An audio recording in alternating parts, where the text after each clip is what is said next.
Assalamualaikum warahmatullahi wabarakatuh. Anak-anak, di video kedua ini kita akan mempelajari tentang refleksi atau pencerminan. Tujuan pembelajaran pada pertemuan kedua ini, siswa diharapkan dapat menemukan rumus refleksi dari beberapa contoh yang diberikan. Sebelum mempelajari tentang refleksi atau pencerminan, sebaiknya kalian memahami terlebih dahulu tentang sifat dari cermin. Cermin yang kita pelajari kali ini adalah cermin datar. Oke, coba perhatikan ilustrasi berikut ini. Nah, di sini adalah benda, kemudian ini cermin datar, selanjutnya ini merupakan bayangan dari benda tersebut. Sifat dari cermin datar yang paling utama adalah jarak antara benda dengan cermin itu sama dengan jarak antara cermin dengan bayangan. Anak-anak, ada beberapa sifat dari cermin datar, di antaranya yang pertama adalah maya. Maya di sini bayangan tidak dapat ditangkap oleh layar, tapi dapat dilihat melalui cermin. Selanjutnya adalah tegak. Tegak di sini bayangannya itu sejajar dengan bendanya.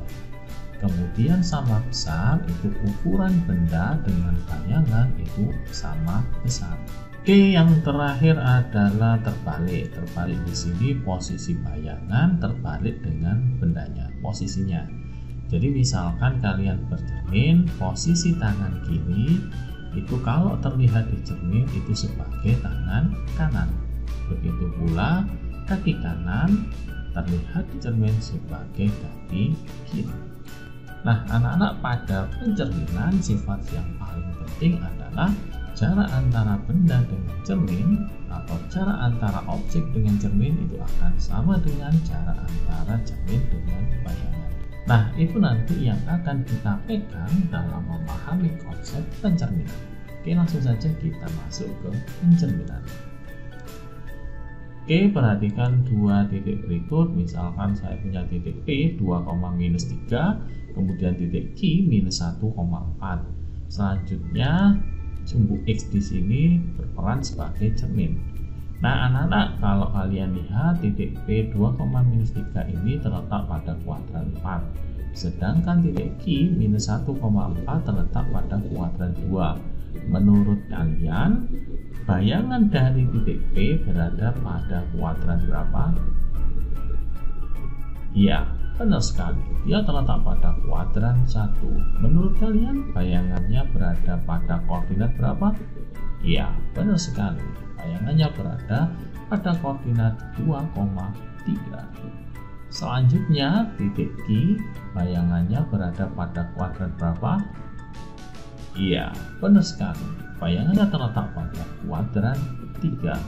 Menurut kalian, berapakah koordinatnya? Iya, benar sekali. Koordinatnya adalah -1, -4. Nah, anak-anak, kita akan simpulkan dari dua titik berikut ini. Titik P 2,-3 kemudian dicerminkan terhadap sumbu X, maka bayangannya menjadi 2,3. Sedangkan titik Q -1,4 dicerminkan terhadap sumbu X, maka bayangannya menjadi -1,-4.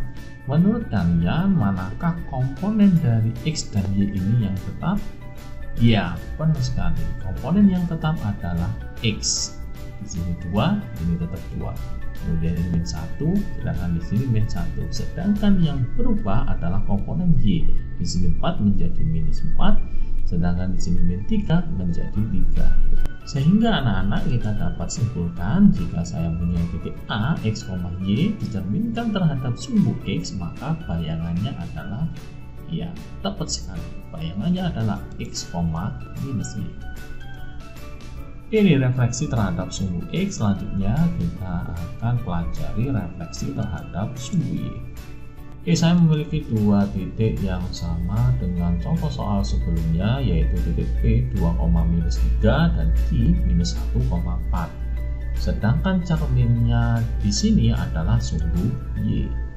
Oke, menurut kalian, bayangan pada titik P 2,-3 berada pada kuadran berapa? Ya, benar sekali. Dia terletak pada kuadran 3. Menurut kalian berapakah koordinatnya? Benar, koordinatnya adalah -2, -3. Sedangkan titik Q bayangannya berada pada kuadran berapa?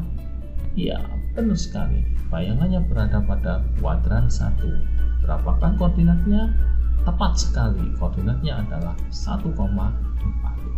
Oke anak-anak, sekarang kita coba simpulkan. Titik P 2,-3 direfleksikan terhadap sudut Y, bayangannya menjadi -2,-3. Sedangkan titik Q -1,4 direfleksikan terhadap sudut Y, bayangannya menjadi 1,4.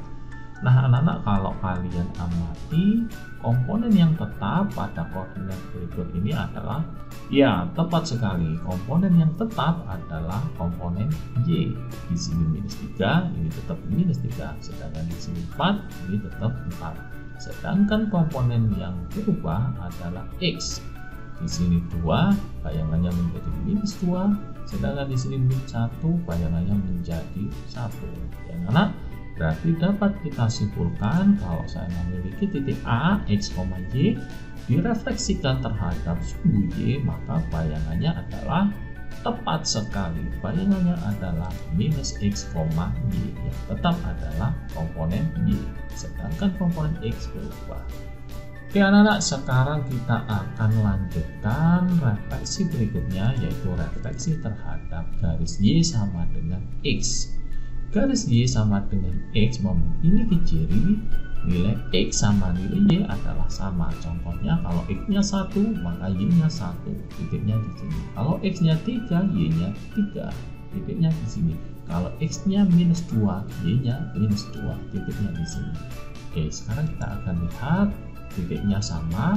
P 2,-3, kemudian Q -1,4. Kemudian cerminnya adalah garis Y sama dengan X seperti ini. Nah, menurut kalian bayangan dari titik P berada pada kuadran berapa? Iya, benar sekali. Bayangan titik P berada pada kuadran 2. Sedangkan bayangan dari Q itu berada pada kuadran ke-4. Oke, menurut kalian berapakah koordinat bayangan dari titik P? Iya, tepat sekali. Bayangan koordinat dari titik P adalah -3,2.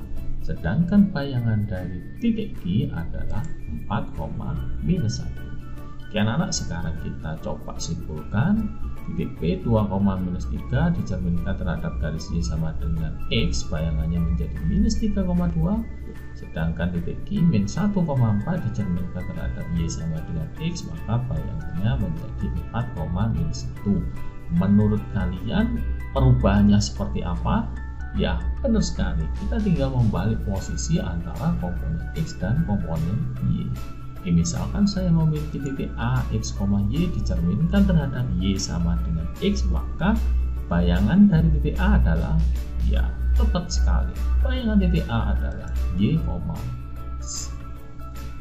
Oke anak-anak, kita akan lanjutkan ke refleksi terhadap garis Y sama dengan -X.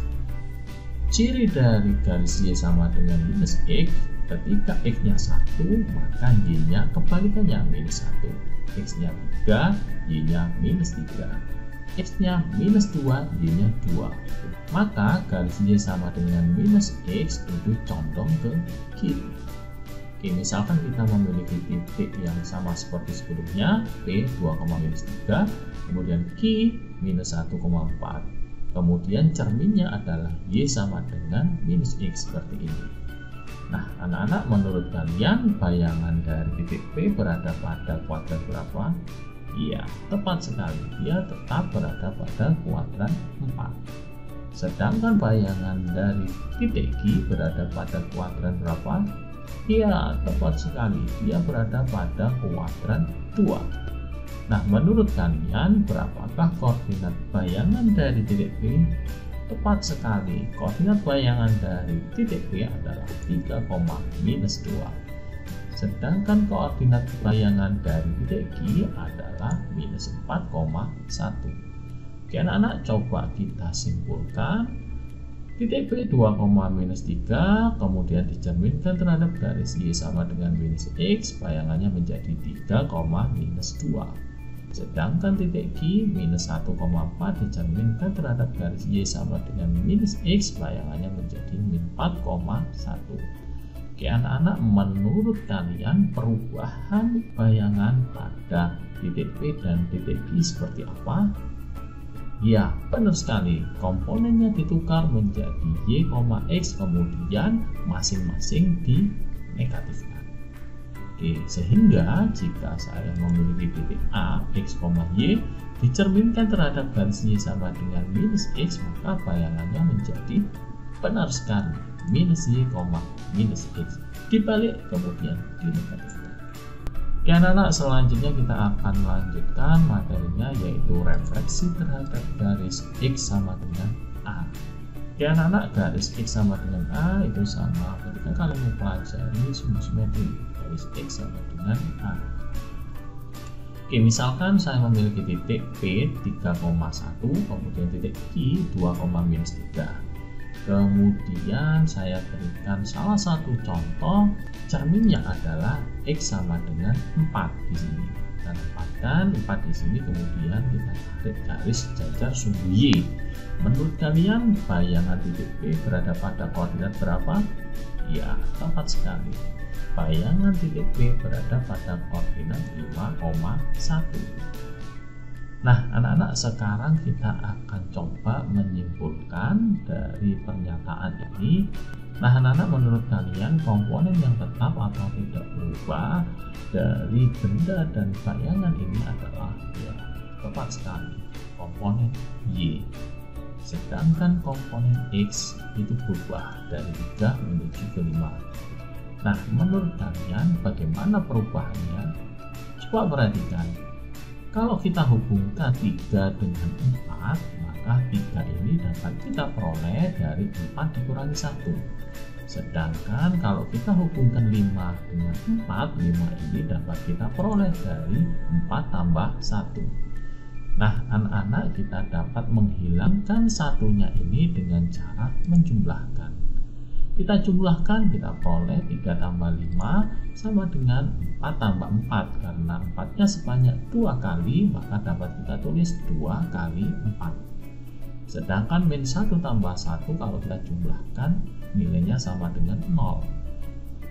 Nah, anak-anak, 5 ini dapat kita peroleh dengan cara memindahkan 3 ke ruas kanan. Sehingga dapat kita peroleh 5 sama dengan 2 kali 4 dikurangi 3.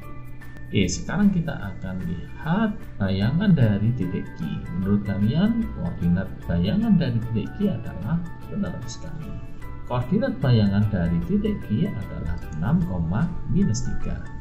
Nah, anak-anak, sama halnya dengan titik P, kita coba menyimpulkan. Menurut kalian, komponen yang tetap pada koordinat bayangan dengan bendanya adalah, ya, benar sekali, komponen Y. Komponen Y di sini tidak berubah. Kemudian yang berubah adalah komponen X. Menurut kalian bagaimana perubahannya? Nah, anak-anak, kalau kita hubungkan 2 dengan 4 ini, 2 dapat diperoleh dari 4 dikurangi 2. Sedangkan 6 ini dapat kita peroleh dari 4 ditambah 2. Kemudian kita jumlahkan, maka kita peroleh 2 ditambah 6 sama dengan 2 kali 4. Karena 4-nya sebanyak 2 kali, sedangkan minus 2 tambah 2, 0. Nah, untuk mendapatkan 6, maka kita dapat pindah 2 ini ke ruas kanan. Sehingga 6 ini dapat kita peroleh dari 2 kali 4 dikurangi 2. Nah, anak-anak, coba kita amati dari bentuk ini sebelum kita simpulkan. Di sini ada komponen yang tetap, yaitu 2. Kemudian 4 di sini adalah nilai A. Kemudian 3 di sini adalah komponen X. 2 di sini juga merupakan komponen X. Nah, anak-anak, dapat kita simpulkan bahwa jika saya memiliki titik X, Y, dia dicerminkan terhadap garis X sama dengan A. Menurut kalian komponen yang tetap adalah benar sekali, komponen Y. Sedangkan komponen X dapat kita cari dari 2 dikalikan A kemudian dikurangi X. Jadi Rumusnya adalah bayangan dari A adalah 2A min X, Y. Nah anak-anak, selanjutnya kita akan pelajari pencerminan yang terakhir, yaitu refleksi terhadap garis Y sama dengan B. Prinsipnya refleksi terhadap garis Y sama dengan B itu sama dengan refleksi terhadap garis X sama dengan A. Misalkan saya memiliki dua titik, yaitu titik B 3,1 dan titik Q min 4,0. Kemudian saya cerminkan terhadap garis Y sama dengan 3. Menurut kalian koordinat bayangan titik B itu berada di mana? Iya, tepat sekali. Koordinat bayangan titik B adalah 3,5. Nah anak-anak, sekarang kita amati dari titik dan bayangan ini ketika direfleksikan terhadap garis Y sama dengan 3. Menurut kalian komponen yang tetap adalah? Benar sekali, komponen X. Sedangkan komponen Y itu berubah. Nah anak-anak, kalau kita hubungkan 1 dengan 3, 1 ini diperoleh dari 3 dikurangi 2. Sedangkan 5 ini kita peroleh dari 3 ditambah 2. Kalau kita jumlahkan maka kita peroleh 1 ditambah 5 sama dengan 2 kali 3. Sedangkan min 2 tambah 2 nilainya adalah 0. Nah anak-anak, untuk memperoleh 5 ini maka 1 ini kita pindah ke ruas kanan, sehingga kita peroleh 5 sama dengan 2 kali 3 minus 1. Oke, kita akan lanjutkan titik selanjutnya. Bayangan dari titik Q adalah minus 4,6. Nah kalau kita amati, komponen yang tetap adalah komponen X, sedangkan komponen Y itu berubah dari 0 menuju ke 6. Nah sekarang kita akan cari perubahannya. 0 ini kalau kita hubungkan dengan 3, maka 0 ini dapat kita peroleh dari 3 kurangi 3. Sedangkan 6 kalau kita hubungkan dengan 3, 6 ini dapat kita peroleh dari 3 ditambah 3. Nah anak-anak, kalau kita jumlahkan maka dapat kita peroleh 0 tambah 6 sama dengan 2 kali 3. Untuk memperoleh 6 maka 0 ini pindah ke ruas kanan. 6 sama dengan 2 kali 3 dikurangi 0. Nah anak-anak, sekarang coba kita simpulkan. Di sini ada nilai yang tetap, yaitu 2. Kemudian 3 ini merupakan nilai B. Sedangkan 1 di sini adalah komponen dari Y. Begitu pula 0 di sini adalah komponen dari Y. Jadi anak-anak, misalkan saya memiliki titik A, X, Y dicerminkan terhadap garis Y sama dengan B, menurut kalian komponen yang tetap adalah? Benar sekali, komponen yang tetap adalah komponen X. Sedangkan yang berubah adalah komponen Y. Perubahannya adalah 2 dikalikan B dikurangi Y. Seperti ini. Oke anak-anak, biar kalian mudah dalam menarik kesimpulan, maka di sini saya kelompokkan satu persatu. Yang pertama kita kelompokkan berdasarkan sumbu koordinat, yaitu pencerminan terhadap sumbu X dan pencerminan terhadap sumbu Y. Yang kedua kita kelompokkan terhadap garis Y sama dengan X maupun Y sama dengan X. Terakhir kita kelompokkan garis X sama dengan A dan Y sama dengan B. Oke, ini yang pertama, jika sebuah titik P, X, Y direfleksikan atau dicerminkan terhadap sumbu X, maka hasil refleksinya adalah anak-anak dari titik P, X, Y dicerminkan terhadap sumbu X. Cara mudahnya, X-nya itu yang tetap, Y-nya berubah menjadi minus Y, sehingga bayangannya adalah X, minus Y. Oke, yang kedua, jika sebuah titik P, X, Y direfleksikan pada sumbu Y, maka hasil refleksinya adalah sama halnya dengan refleksi terhadap sumbu X. Di sini ada titik P, X, Y direfleksikan terhadap sumbu Y, maka komponen Y yang tetap, sedangkan komponen X berubah menjadi minus X. Oke, selanjutnya jika sebuah titik P, X, Y direfleksikan terhadap garis Y sama dengan X, seperti ini P, X, Y direfleksikan terhadap garis Y sama dengan X, maka bayangannya tinggal ditukar saja komponennya menjadi Y, X. Sedangkan jika sebuah titik P, X, Y direfleksikan pada garis Y sama dengan minus X, maka hasil refleksinya adalah P, X, Y direfleksikan terhadap garis Y sama dengan minus X, maka bayangannya tinggal dibalik dinegatifkan, sehingga menjadi minus Y, minus X. Yang terakhir, jika sebuah titik P, X, Y dicerminkan terhadap garis X sama dengan A, maka bayangannya seperti apa? Nah, ini Ingat, kalau direfleksikan terhadap garis X sama dengan A, yang tetap adalah komponen Y. Komponen X dapat kita cari dari 2 kali A minus X seperti ini. Oke, yang terakhir, jika sebuah titik Px, Y direfleksikan pada garis Y sama dengan B seperti ini, Px, Y direfleksikan terhadap garis Y sama dengan B, maka bayangannya, nah anak refleksi terhadap garis Y sama dengan B, komponen yang tetap adalah X. Komponen Y dapat berubah menjadi 2 kali B dikurangi Y seperti ini. Oke, itu kesimpulan dari video kali ini. Sekarang kita coba menyelesaikan beberapa soal latihan.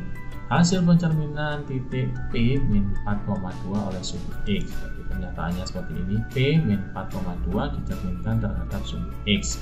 Nah, ingat anak-anak, kalau dia dicerminkan terhadap sumbu X, maka komponen yang tetap adalah komponen X. Sedangkan komponen Y itu berubah seperti ini, maka bayangannya adalah minus 4, minus 2. Oke, yang kedua, titik K minus 1, minus 6 direfleksikan terhadap garis Y sama dengan minus X. Hasil refleksinya adalah, ini pernyataannya, K min 1, min 6 kemudian direfleksikan terhadap garis Y sama dengan minus X.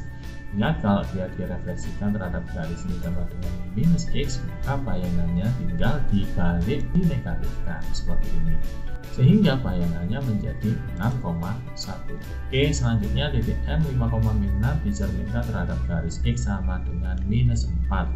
Hasil pencerminan tersebut adalah, oke, pernyataannya seperti ini, M 5,6 dicerminkan terhadap garis X sama dengan minus 4. Nah, anak-anak, kalau dicerminkan terhadap garis X sama dengan, maka komponen yang tetap adalah komponen Y. Komponen X dapat kita cari menggunakan rumus ini 2A min X, sehingga kita peroleh bayangan dari komponen X adalah 2 kali minus 4 dikurangi 5, atau nilainya sama dengan minus 13, sehingga bayangannya menjadi minus 13, minus 6. Oke, selanjutnya titik A 1, minus 5 dicerminkan terhadap sumbu Y, kemudian dilanjutkan oleh pencerminan terhadap garis Y sama dengan X. Bayangan akhir titik A adalah, nah ini berarti transformasi 2 kali. Yang pertama, titik A 1, minus 5 dicerminkan terhadap sumbu Y, maka perubahannya adalah Y-nya tetap, X-nya berubah menjadi min 1, minus 5. Oke, anak, selanjutnya titik ini min 1, minus 5 dicerminkan terhadap garis Y sama dengan X. Ingat, kalau dia dicerminkan terhadap garis Y sama dengan X, maka komponennya tinggal dibalik saja, sehingga bayangannya menjadi minus 5, minus 1. Oke, yang terakhir, huruf kapital apa sajakah ketika direfleksikan terhadap sumbu X maupun sumbu Y tetap menjadi huruf sebelumnya. Ingat, huruf kapital berarti huruf besar. Kalau dia dicerminkan terhadap sumbu X, bayangannya tetap huruf itu sebelumnya. Begitu pula ketika dia direfleksikan terhadap sumbu Y, bayangannya tetap menjadi huruf sebelumnya, tidak berubah. Menurut kalian, huruf apa saja itu? Ya, tepat sekali. Hurufnya adalah H. H ini kalau dicerminkan terhadap sumbu X, bayangannya menjadi huruf H. Kalau dicerminkan terhadap sumbu Y, tetap menjadi huruf H. Kemudian huruf yang lain adalah I, huruf yang berikutnya adalah O, dan yang terakhir adalah huruf X.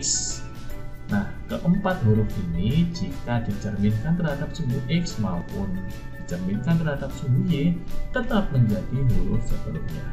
Oke, anak-anak, cukup sudah penjelasan pada video kali ini. Semoga video kali ini dapat membantu kalian mempelajari materi tentang refleksi atau pencerminan. Itu saja. Assalamualaikum warahmatullahi wabarakatuh.